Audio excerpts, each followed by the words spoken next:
Hello everyone, welcome to Lochan academy. Lochan academy में आपका स्वागत है। मेरा नाम है अर्शिता अग्रवाल और हमारी करंट अफेयर्स एनालिसिस सीरीज में आज हम इंडिया नेपाल के रिश्ते में एक जो नया मोड़ आया है उसके बारे में बात करेंगे। और इसी को लेते हुए नेपाल ने जो नया पॉलिटिकल मैप निकालना था अपना और उसके लिए जो संविधान में संशोधन करना था उस चीज को अभी टाल दिया है।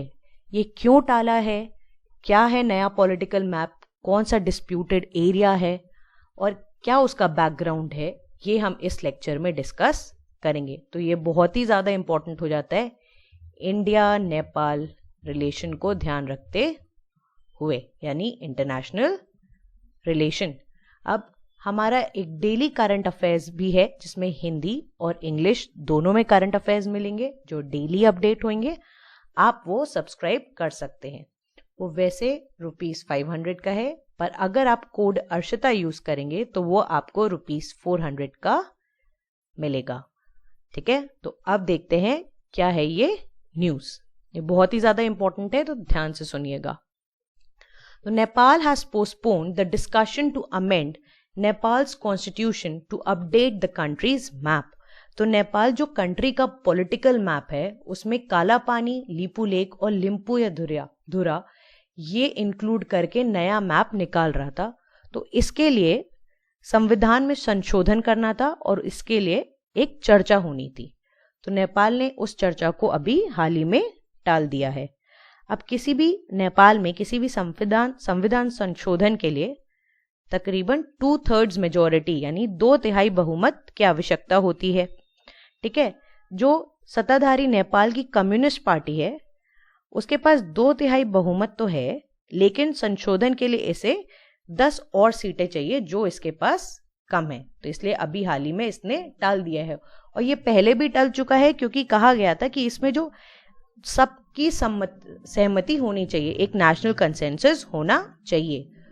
तो गवर्नमेंट ने रजिस्टर किया था an amendment proposal in parliament on May 22 after releasing a new political map of Nepal depicting Kalapani, Lipulekh and Limpiyadhura as its territories on May 18। तो जो अमेंडमेंट प्रपोजल था वो बोला था कि 22 मई को रखा था और आगे इस पे अमेंडमेंट कॉन्स्टिट्यूशन को अमेंड करेंगे। तो पहले देखते हैं ये काला पानी, लीपू लेक और लिम्पुयाधुरा कहाँ है। तो ये है इंडिया, यहाँ है उत्तराखंड और ये है नेपाल। और ये जो उत्तराखंड का एक ट्रायंगुलर एरिया है इस तरह का, वहां पर है लिम्पुयाधुरा, वेस्ट में, ईस्ट में है लीपू लेक और यहाँ है काला पानी। तो ये ट्रायंगुलर रीजन। अब ये नेपाल कहता है उसका है और इंडिया कहता है ये सब उसकी टेरिटरी में आता है। तो ये है डिस्प्यूट। अब ये देखो, ये है नेपाल का बॉर्डर, ये रहा वो रीजन और यहाँ पर है लिम्पुयाधुरा, लीपू लेक और काला पानी। ठीक है, अब जो नेपाल का बॉर्डर है वो 2 नदियों से डिफाइन होता है। ठीक है, जो वेस्टर्न और ईस्टर्न साइड में वो कौन सी रिवर्स हैं, क्या उसकी इंपॉर्टेंस है, ये अभी हम आगे लेक्चर में देखेंगे। ठीक है, नॉर्थ में नेपाल के है हिमालयस और साउथ में है तराई रीजन। इस तरह से नेपाल की बाउंड्री डिफाइंड है। अब हम देखते हैं कि क्या है एक्चुअली में न्यूज। तो जो ये नेपाल अपना पॉलिटिकल मैप निकाल रहा है वो 2 कारणों की वजह से। तो इंडिया ने अपना नया पॉलिटिकल मैप निकाला नवंबर 2019 में, जिसमें ये जो काला पानी वाला रीजन था वो इंडिया ने अपने एरिया में इंक्लूड कर लिया जो उत्तराखंड में आता है। ठीक है, और दूसरा अभी May 2020 में बॉर्डर रोड ऑर्गेनाइजेशन ने नई रोड निकाली जो धारचूला से होके लीपू लेक जाती है। ठीक है, वो है कैलाश मानसरोवर यात्रा के लिए। अब ये जो रोड है ये बहुत ज्यादा इंपॉर्टेंट है और इसकी वजह से इंडिया और नेपाल के बीच में तनाव बढ़ गया। तो ये रोड होती है धारचूला से लेके इधर गई ये मानसरोवर तक और ये होके जाती है लीपू लेक और काला पानी से होके, जो नेपाल कहता है उसका है और इंडिया कहता है उसका है। अब ये जो रोड है ये कुछ 80 किलोमीटर की रोड है और ये क्या करेगी, जो कैलाश मानसरोवर के यात्री है उनके लिए कैलाश मानसरोवर जाना आसान कर देगी। टोटल 6 दिन से ये ट्रैक जो है, जो ये रास्ता है, उसको कम करेगी, इसलिए ये बहुत ही ज़्यादा इम्पोर्टेंट है। पर क्या हुआ, इंडिया ने जब ये रोड बनाई और इनॉग्रेट की, बॉर्डर रोड ऑर्गेनाइजेशन के द्वारा बनाई गई और डिफेंस मिनिस्टर ने हमारे इनॉग्रेट की, इसमें नेपाल के साथ डिस्कशन नहीं हुआ, जिसने नेपाल को और गुस्सा दिला दिया कि उनके साथ कोई डिस्कशन नहीं हुआ। तो इन कारणों की वजह से इंडिया और नेपाल के रिश्तों में दिक्कतें आ गई। अब तो क्या हुआ, अब ये सब जो होता आ रहा है इंडिया और नेपाल के बीच में, काफी पुरानी चीज है, आज से नहीं चली आ रही है। पहले तो है 1816 में जो ट्रीटी ऑफ सगौली स्टार्ट हुई, वो हम आगे अभी डिस्कस करेंगे, ठीक है। फिर 1962 में इंडिया चाइना वॉर हुई, उसके बारे में, उसके बाद क्या हुआ, इंडिया और चाइना के बीच में एक ट्रेड हुआ, ट्रेड पैक्ट एग्रीमेंट साइन हुआ 2015 में। उसकी वजह से, इन सब कारणों की वजह से धीरे धीरे इंडिया और नेपाल के रिलेशंस खराब होते गए। तो अक्टूबर 2017 में जो कम्युनिस्ट पार्टी ऑफ नेपाल है, यानी UML, unified Marxist Leninist, and the communist party of Nepal, मायूस सेंटर, वो आपस में मर्ज हो गए, ठीक है। और इस अलायंस के जो लीडर था खड्गा प्रसाद ओली, उनको प्राइम मिनिस्टर चुन लिया गया 2018 में नेपाल का, ठीक है। लेकिन अभी प्रेजेंटली जो डिस्प्यूट हो रहा है वो टेरिटोरियल इशू पे हो रहा है, जो लीपू लेक एरिया है उत्तराखंड में, ठीक है। अब उसके बाद साइन हुई ट्रीटी ऑफ सगौली। अब ये ट्रीटी ऑफ सगौली बहुत ज्यादा इंपॉर्टेंट है। तो एंग्लो, हमें पता है 1800 में, उसके बाद ब्रिटिश राज था, तो ब्रिटिश क्या कर रहा था, वो नेपाल में भी एक्सपैंड करने की कोशिश कर रहा था। तो वहां पे हुआ एंग्लो नेपलीज वॉर 1814, ठीक है। 1816 में वो खत्म हुआ और उस टाइम पे ट्रीटी साइन हुई 1815 में और रैटिफाई हुई 1816 में। किसके बीच में? East India company and Rajguru Gajraj Mishra for Nepal, इनके बीच में ये साइन हुई ये ट्रीटी, ठीक है।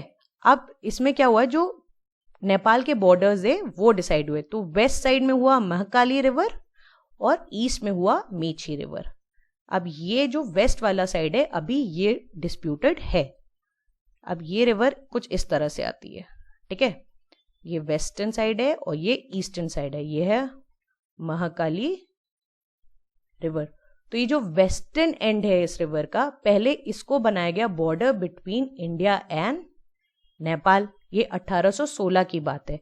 लेकिन उसके बाद ब्रिटिशर्स को लगा कि उनको ये ईस्टर्न साइड में थोड़ा सा पोर्शन उनको वो भी चाहिए, वो उनके लिए इंपॉर्टेंट है फॉर ट्रेड विथ चाइना। तो उन्होंने धीरे से 1860s के बाद ये जो ईस्टर्न वाला साइड है, इसको बॉर्डर डिफाइन करने लगे ये इंडिया और नेपाल के बीच में। तो उसी की दिक्कत है बिटवीन इंडिया एंड नेपाल। तो ये जो रिवर है, तो यहाँ पे it is on the river Mahakali that the Lipulekh territory is being contested by Nepal now. तो ये जो लीपू लेक टेरिटरी है इस महाकाली रिवर पे है। The river is joined by 2 tributaries in the area, while India wants to follow the original river route जो 1816 में treaty of Sagauli sign हुई की वेस्टर्न पार्ट है, इंडिया वो फॉलो करना चाहता है। But Nepal is claiming area till extent of western tributary. तो नेपाल कहता है ये पूरा उसका है, ठीक है। तो इस वजह से इंडिया और नेपाल के बीच में डिफरेंसेस आ रहे हैं। तो यहां वेस्टर्न साइड पे है महाकाली रिवर और यहां पर है मीठी रिवर। तो इस तरह से किया, ठीक है।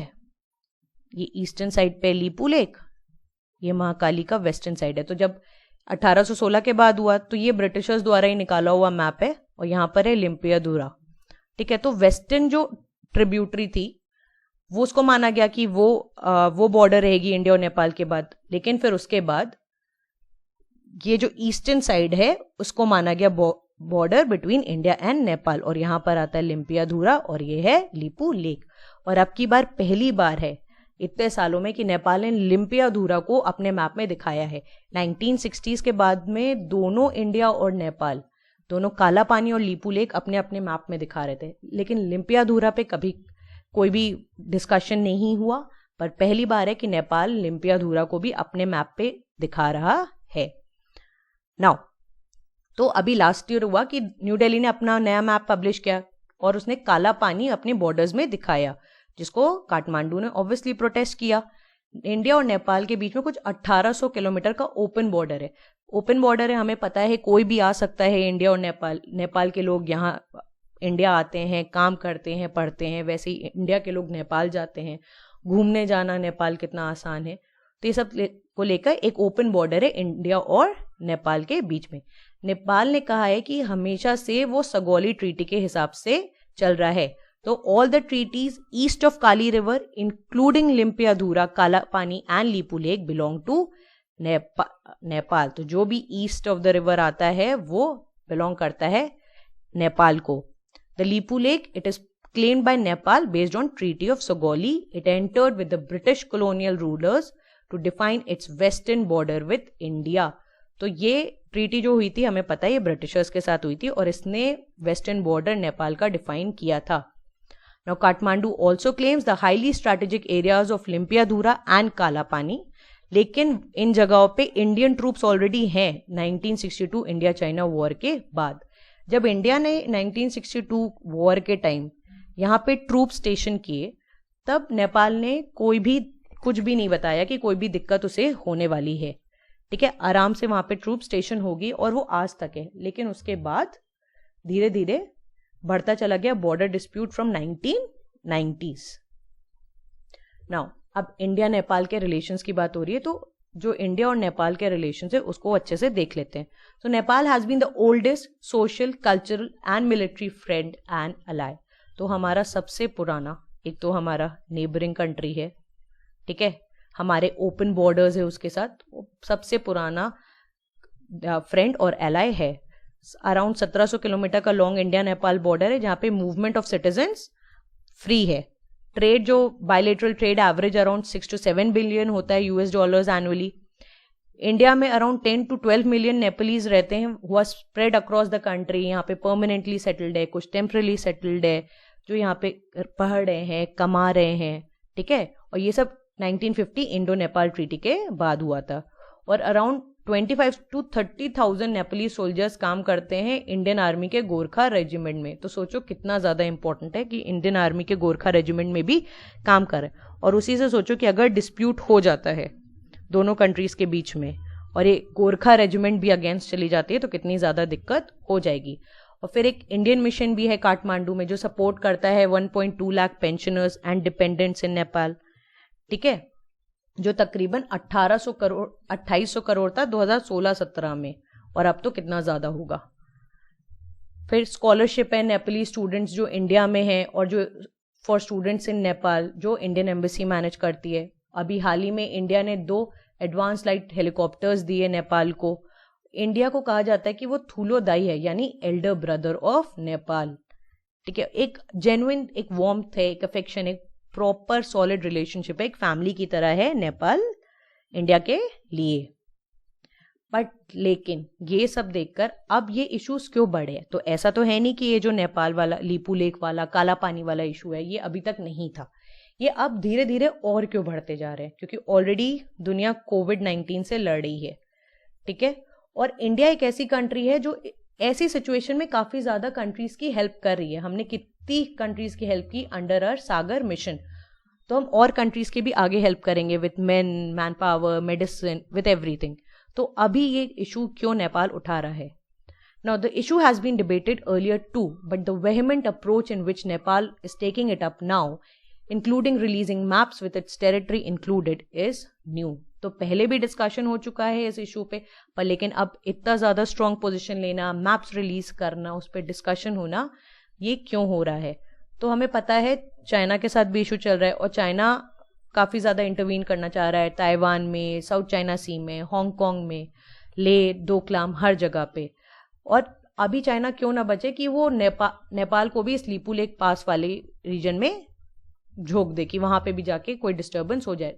चाइना चाहता है कि इंडिया और नेपाल के जो रिलेशंस है, जो ब्रदरली रिलेशंस है, वो खराब हो जाए। और इस टाइम पे कोविड-19 के टाइम, क्राइसिस के टाइम पे नेशंस बहुत जल्दी कोई रैश डिसीजन ले लेंगे, और चाइना इसी पे बैंक कर रहा है। China wants that there should be some border clash at Lipulekh road where border post are coming up. तो बॉर्डर क्लैश होना चाहिए दोनों कंट्रीज के बीच में। अब ये जो रोड बनाई गई लीपू लेक से होते हुए मानसरोवर जा रही है, ये ट्रिप तो शॉर्टन करेगी जो लॉन्ग रूट है, और ये सिक्किम से होके जो अभी तक सिक्किम से होके जाती थी अब ये लीपू लेक वाले रीजन से होके जाएगी। ये ऑलरेडी ये अच्छा स्ट्रैटेजिक एसेट होगा during any Indo China conflict. तो ये रोड इंडिया यूज कर पाएगी इंडो चाइना कॉन्फ्लिक्ट की में। तो चाइना इससे भी डर रहा है और इसलिए वो नेपाल को, आप कह सकते हो एक पॉइंट हो सकता है कि वो नेपाल को भड़का रहा है कि ये वाला पॉइंट उठाओ और बॉर्डर डिस्प्यूट्स करो। ठीक है। Now China is seen aggressive at multiple places and this show of strength by Nepal is definitely happening on China's behest. तो चाइना कई बार अग्रेसिव स्टैंस ले चुका है, साउथ चाइना सी में देखा, डोकलाम में देखा, कई जगह ऐसा करता है, लेकिन अभी जो नेपाल कर रहा है वो डेफिनेटली चाइना के कहने पे है। But China hopes to turn the relationship between two nations sour and ready to bet anything to make it happen. China चाहता है जो इंडिया और नेपाल के रिलेशंस है वो खराब हो जाए ना। अभी कंसर्न क्या है ना, जो ये प्रेजेंट टेरिटोरियल डिस्प्यूट है, लीपू लेक, लिम्पियाधुरा, काला पानी, ये ऐसा नहीं कोई बड़ा डिस्प्यूट बन जाएगा, लेकिन कुछ आने वाला है उसका ये ट्रेलर हो सकता है। ठीक है। While India has its root in Nepal through cultural ties and soft power, China क्या कर रहा है वो डिप्लोमैटिकली, इकोनॉमिक डिप्लोमेसी से इस कंट्री में, लैंडलॉक नेशन में घुस रहा है। तो अभी 2015 में तो जब इंडिया और नेपाल के बीच में एक इकोनॉमिक ब्लॉकेड हुआ तो नेपाल चाइना की तरफ चला गया। ठीक है। अपनी एनर्जी डिमांड्स को मीट करने के लिए चाइना ने तुरंत से अपॉर्चुनिटी का फायदा उठाया और 33% जो कंट्री की फ्यूल रिक्वायरमेंट्स है वो पूरी की, और नेपाल को अलाउ भी कर दिया कि वो 4 सी पोर्ट और 3 लैंड पोर्ट यूज कर सके। तो इस तरह से चाइना ने डिप्लोमेसी से कोशिश किया कि वो नेपाल को अपने कब्जे में कर ले, इकोनॉमिक डिप्लोमेसी से। ठीक है। और रिसेंट टाइम्स में चाइना क्या कर रहा है, अपना डोमिनेंस बढ़ा रहा है, एंड इस वजह से इस चीज को कवर करने के लिए साउथ एशिया का पहला transnational oil pipeline launch किया गया इंडिया के मोतीहारी डिस्ट्रिक्ट से बिहार में टू अमलेखगंज इन नेपाल। तो मोतीहारी डिस्ट्रिक्ट इन नेपाल से अमलेखगंज इन नेपाल ये एक oil pipeline, transnational oil pipeline डाली गई। ये 69 किलोमीटर की पाइपलाइन है। तो इंडिया क्या कर रहा है, इंडिया पता है एक सॉफ्ट पावर यूज करता है, सॉफ्ट डिप्लोमेसी किसी भी कंट्री को अपनी तरफ करने के लिए। ठीक है। नेपाल ने, चाइना ने इकोनॉमिक डिप्लोमेसी यूज की कि तुम्हें लैंड पोर्ट्स का एक्सेस दे दिया, सी पोर्ट्स का एक्सेस दे दिया, 33% एनर्जी रिक्वायरमेंट पूरी कर दी। पर इंडिया ने पाइपलाइन डाल दी जो जो नेपाल की रिक्वायरमेंट्स को पूरा करेगी। और इस प्रोजेक्ट में तकरीबन 324 करोड़ स्पेंड हो गए और 15 महीने में ये बन गया। और ये 2 मिलियन टन मोटर फ्यूल की कैपेसिटी इसकी है। ये बहुत एडवांटेजेस है नेपाल के लिए क्योंकि ये रिड्यूस करेगा पंप प्राइस बाय नेपाली ₹2 पर लीटर, इतना ज्यादा कम करेगा। पिल्फरेज और अडल्ट्रेशन बचाएगा, कोई मिलावट ना हो, अनइंटरप्टेड सप्लाई हो, अगर ब्लॉकेड हो गया, कोई दिक्कत आ गई तो भी उनको सप्लाई मिलता रहे। तो इंडिया ने ये किया कि एक नई पाइपलाइन डाल रही। What is now becoming clear is the fact that China is micromanaging Nepal. Nepal is struggling to strike a balance between India and China. तो चाइना क्या कोशिश करती है, छोटी छोटी चीज में कंट्रीज को मैनेज करने की कोशिश करती है, वैसे ही नेपाल है।